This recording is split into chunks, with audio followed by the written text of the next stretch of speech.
20장 1절에서 7절까지 말씀입니다. 자, 공독하겠습니다. 천국은 마치 품꾼을 얻어 포도원에 들여보내려고 이른 아침에 나간 집주인과 같으니 저가 하루 한 데나리온씩 품꾼들과 약속하여 포도원에 들여보내고 또 제3시에 나가보니 장터에 놀고 섰는 사람들이 또 있는지라. 저에게 이르되 너희도 포도원에 들어가라. 내가 너희에게 상당하게 주리라. 아니 저희가 가고 제6시와 제9시에 또 나가 그와 같이 하고 제11시에도 나가보니 섰는 사람들이 또 있는지라. 가로되 너희는 어찌하여 종일토록 놀고 여기 섰느뇨. 가로되 우리를 품꾼으로 쓰는 이가 없음이니이다. 가로되 너희도 포도원에 들어가라 하니라. 아멘. 7절의 말씀입니다. 너희도 포도원에 들어가라 라는 제목으로 말씀드리겠습니다.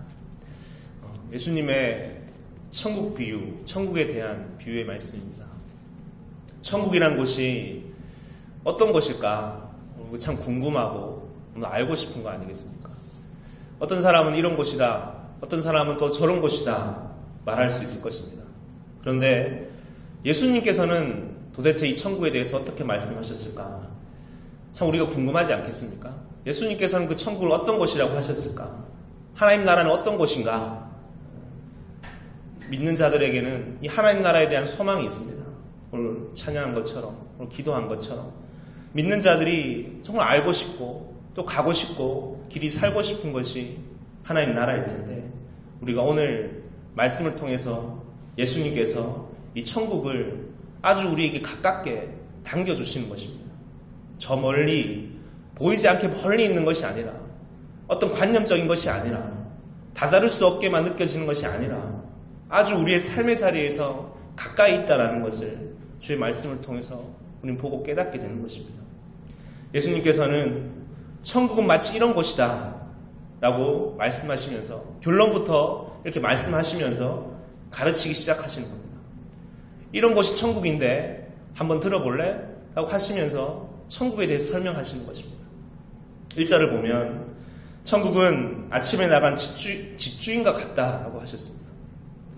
아, 그렇구나. 집주인 한 사람이 있는데 그 사람이 자신의 포도원을 위해서 일할 사람을 찾는 것이구나. 천국은 여기 있다, 저기 있다 할 것이 아니요 너희 안에 있느니라 라고 주님 말씀하셨습니다. 오늘 우리 말씀이 우리의 가정에서, 우리의 일터에서, 우리의 사역지에서, 우리의 교회에서 예수님께서 하시는 말씀과 같이 그런 천국의 모형이 이루어지기를 주의 이름으로 축원드립니다. 비유는 이렇게 시작했습니다. 이른 아침에 나간 집주인과 같다. 일꾼을 찾으러 나간 집주인과 같다.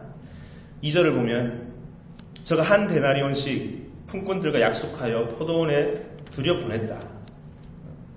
이 주인은 사람을 찾았고 그리고 그에게 일을 주면서 한 데나리온에 약속을 했습니다. 한 데나리온이라는 것은 성인 한 남자의 하루 품삯에 해당하는 것입니다. 하루 품삯을 주고 내가 너 일을 시킬 테니 너가 일해라.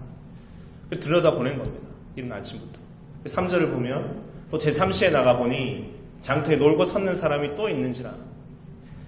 여기서 3시라는 것은 오늘의 시각으로 보면 오전 9시 같은 겁니다. 그러니 2절에 이른 아침부터 나갔다는 말은 9시 이전에, 우리 보통 9시부터 일을 한다고 생각하면 그 이전에, 해 뜨기 이전에 이 주인은 사람을 찾으러 나간 것입니다. 요즘에 여러분 아시는 분은 아시겠지만 인력시장을 보면 이른 아침부터 한 오전 9시, 오전 한 6시만 되면 이미 사람들이 줄을 서서 이렇게 기다립니다. 오늘은 누가 나를 써줄까? 오늘 나는 어디서 일을 할 수 있을까? 그래서 일을 주는 사람은 당신은 여기로 가시고 당신은 여기로 가시고 이렇게 다 일을 정해줍니다. 해 뜨기 전부터 미명부터 사람들이 다 모여들고 일을 하려고 하는 것입니다. 그런데 천국은 이러하다. 이른 아침부터 저녁 늦게까지 일할 사람을 찾아서 이 집주인은 다 품삯을 약속하고 다 일을 준다는 것입니다. 오늘 본문을 보면 이랬습니다. 일을 하러 온 사람도 있지만 장터에서 할 일이 없어서 놀고 섰는 사람들도 있었다라고 합니다. 그런 사람들까지도 다 불러서 품삯을 약속하고 일을 다 시켜준다는 것입니다. 5절을 보면요. 제6시와 제9시에 또 나가 그와 같이 하고, 이 또라는 말이 계속 쓰이죠. 3절에도 또 있는지라, 5절에도 또 나가고, 6절에 보면 제11시에도 나가보니 섰는 사람들이 또 있는지라. 그래서 주인이 묻는 겁니다. 가로되 너희는 어찌하여 종일토록 놀고 여기 섰느냐. 주인의 말이 너는 어찌하여 종일토록 놀고 여기 섰느냐.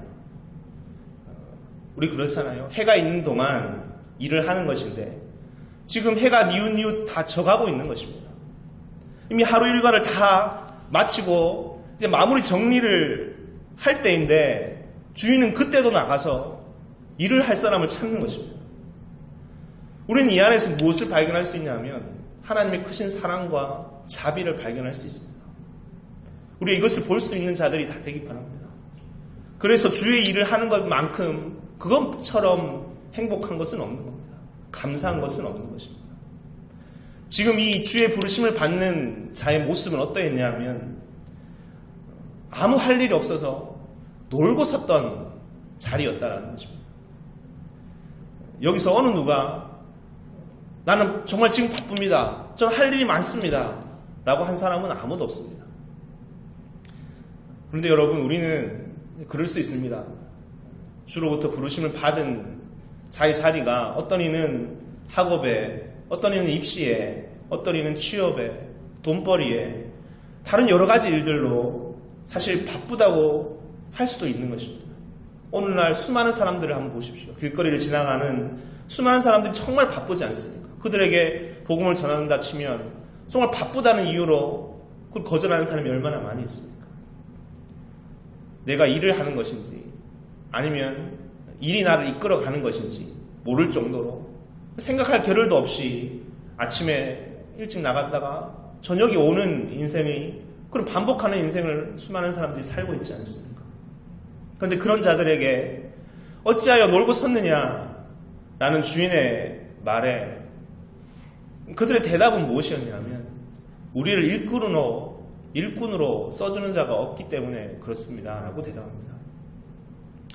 이 말씀을 읽는데 어떻게 읽히냐 하면 그들이 정말 능력이 없어서 저 밑에 있는 아무런 기술도 없고 능력도 없어서 아무도 안 뽑아줘가지고 그렇게 뽑아준 사람이 없습니다.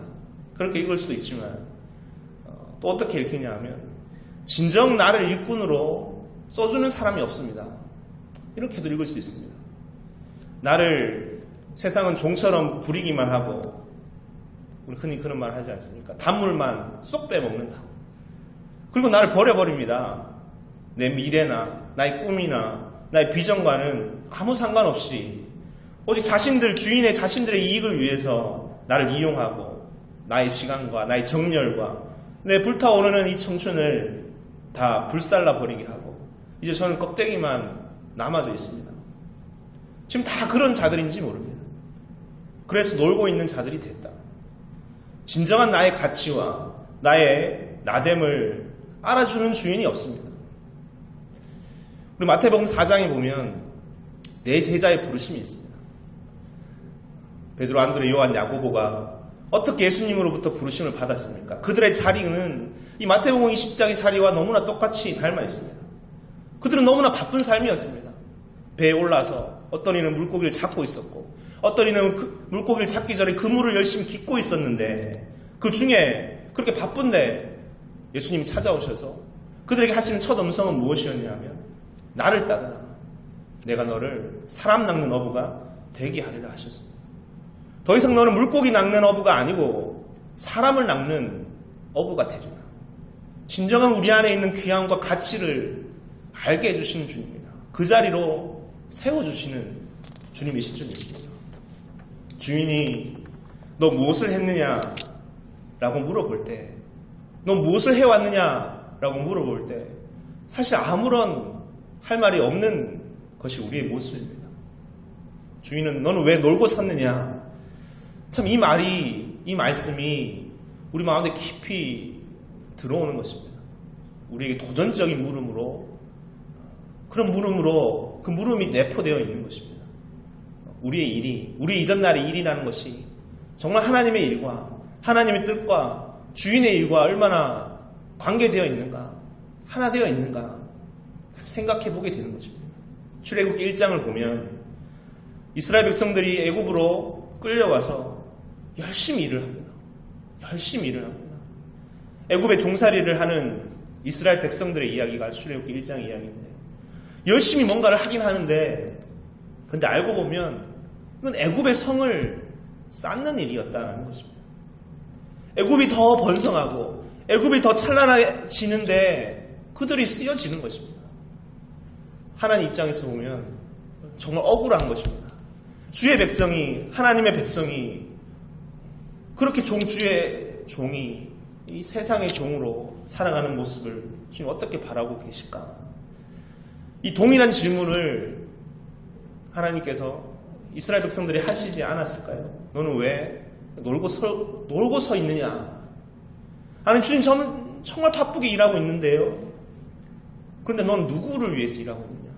넌 누구의 종이냐? 애굽의 바로 왕의 종이냐? 누구를 위해서 일을 하고 있느냐? 여러분 우리가 그렇기 때문에 이 질문 너는 왜 놀고 섰느냐라는 이 질문 앞에 우리 스스로의 모습을 다시 돌아보고 늘 기도해야 될 점이 있습니다. 먼저는 우리의 주인이, 우리의 사장님이, 우리의 선배님들이, 우리 앞에서 우리를 이끌어 가시는 분들이 정말 이 주님의 질문 앞에 바로 선자들이 되게 해달라고 간절히 기도해야 될 것입니다. 그리고 또 우리 스스로도 그 질문 앞에 정직하게 대답해야 할 것입니다. 주님, 저는 이런 일을 하기 때문에, 저런 일을 하기 때문에 당신과 이런 일이 연관되어 있는 일을 저는 하고 있습니다. 오늘 비유는 그렇습니다. 노는 자를 부른 것입니다. 주의 일과 아무런 상관없는 그런 자라 할지라도, 그런 일을 했다 할지라도 주님은 그를 부르셨다는 것입니다. 주의 사랑은 한이 없어서 이렇게 한 번만 기회를 주는 것이 아니라 나가고 또 나가고 또 나가고 또 나가서 이제 일이 다 맞춰질 그때까지도 찾아서 세우시는 분이다. 오늘 천국의 비유에서 우리는 이 죄인을 향한 주님과 아무 상관없는 아무 유익이 되지 않는 자를 향한 하나님의 끝없는 사랑과 자비를 볼 수가 있는 것입니다. 아, 이곳이 천국이구나. 끊임없이 기회를 주고 또 주면서 진정 하나님과 관계되어지게 하는 그렇게 일을 시켜주는 것이 바로 천국이구나. 그리고 반대로 부름을 받은 자가 마땅히 생각해야 될 것은 무엇이겠습니까? 아, 나의 주인은 너무 자비로우셔서 이렇게 난 들어갈 수 없는 자임에도 불구하고 일할 수 없는 자임에도 불구하고 나를 찾아서 들여보내주셨구나. 그런 고백을 가지고 감사함으로 일을 해가는 것이 바로 천국인 줄 믿습니다. 7절을 읽고 마치겠습니다. 가로되 너희는 어찌하여 종일토록 놀고 여기 섰느냐. 가로되 우리를 품꾼으로 쓰는 이가 없음이니이다. 이 주인의 말입니다. 가로되 너희도 포도원에 들어가라.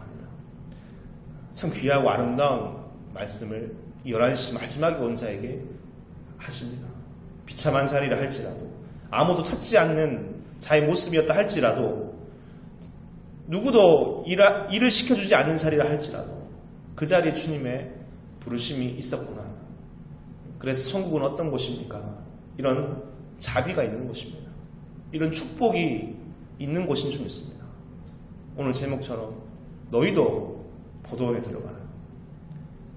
참 큰 감사와 감격이 있지 않았을까요?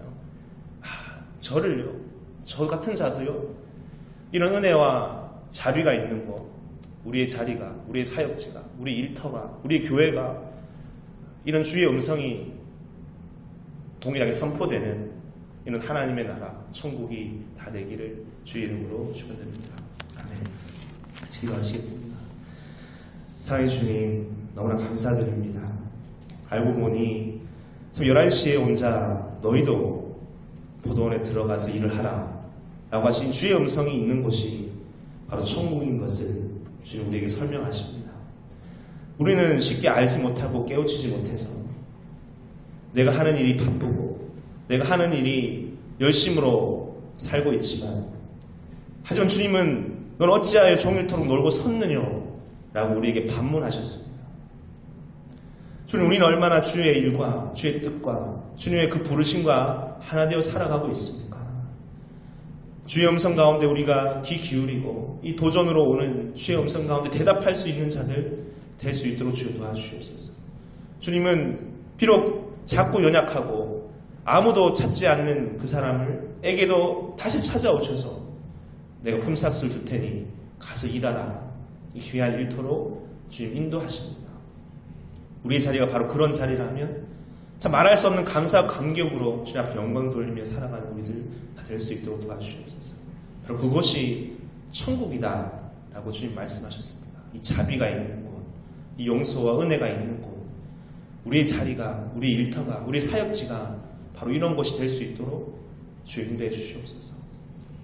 주님, 우리 가운데 주신 이 천국의 비밀한 세계를 가르치실 때 우리가 주님 아멘, 우리에게 허락된 귀한 세계임을 다시 고백하게 해주시고, 특별히 또한 우리의 자리에서 동일하게 이 주님의 말씀이 너희도 포도원에 들어가라 하신 아름답고 귀한 이 자비 용서의 음성이 들려지는 곳이 다 되어갈 수 있도록 주 인도해 주시옵소서. 모든 것 주님 앞에 감사드리옵되 상에 말하신 예수님 이름으로 기도드렸습니다. 아멘. 다 함께 주기도문 하겠습니다. 하늘에 계신 우리 아버지여, 이름이 거룩히 여김을 받으시오며 나라의 마옵시오며 뜻이 하늘에서 이루어진 것 같이 땅에서도 이루어지이다. 오늘날 우리에게 일용할 양식을 주옵시고 우리가 우리에게 죄 지은 자를 사하여 준 것 같이 우리 죄를 사하여 주옵시고 우리를 시험에 들게 하지 마옵시고 다만 악에서 구하옵소서. 되게 나라와 권세와 영광이 아버지께 영원히 쌓옵나이다. 아멘. 이제 우리 함께 기도하겠습니다. 먼저 주신 말씀처럼 너희도 포도원에 들어가라 하신 자비의 음성, 이 은총의 음성이 오늘 우리에게 다 들려지기 원합니다. 바로 우리가 그런 자리에 이 천국은 바로 이런 곳이다 하신 주의 음성이 깨달아지고 이 천국이 멀리 있는 것이 아니라 바로 우리 가까이 삶의 자리에 있는 너희 안에 있느니라 하신 주의 음성이 이루어지는 주의 말씀이 될 수 있도록 우리 자리가 다 되기 원합니다. 우리가 그 감사 찬양으로 주님 앞에 우리 주의 귀한 일들 감당하는 자들 다 되게 해주시옵소서. 간절히 기도하는 이 시간 되기 원합니다. 기도하실 때 가지고 나오신 기도 제목과 교회 공동체 위해서 기도하시다가 자유롭게 돌아가시면 됩니다. 함께 기도하시겠습니다.